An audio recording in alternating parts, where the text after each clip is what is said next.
What alternative methods can be used to connect a Wi-Fi extender to a router without WPS? Hello there.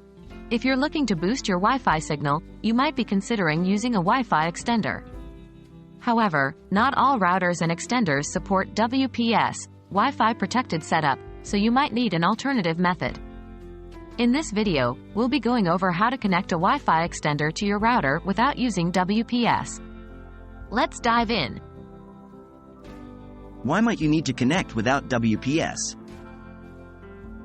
The WPS is a feature that allows you to connect devices to your Wi-Fi network with a push of a button. It simplifies the process of connection, but it's not always available or enabled. Some routers or extenders don't have this feature, or you might have security concerns as WPS can potentially be vulnerable to unauthorized access.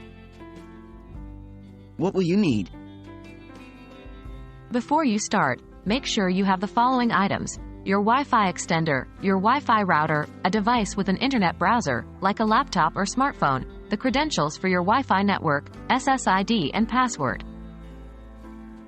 How do you connect your extender to your router? Step 1. First, plug in your Wi-Fi extender near your router and turn it on. Step 2. Then, connect your device, laptop or smartphone, to the Wi-Fi extender's network. This network name is usually provided in the extender's manual. Step 3. Open your internet browser and enter the extender's setup URL. This should also be provided in the extender's manual. This will take you to the extender's setup page. Step 4. Once you're on the setup page, you may need to create a login. Step 5. After you log in, look for a section or option for wireless settings or network settings. Here, you'll find an option to connect the extender to your existing Wi-Fi network. Step 6. You'll need to enter the SSID, name of your Wi-Fi network, and password. Make sure to enter these exactly as they are case sensitive. Step 7. Once done, save your settings. The extender should now be able to connect to your router. Step 8.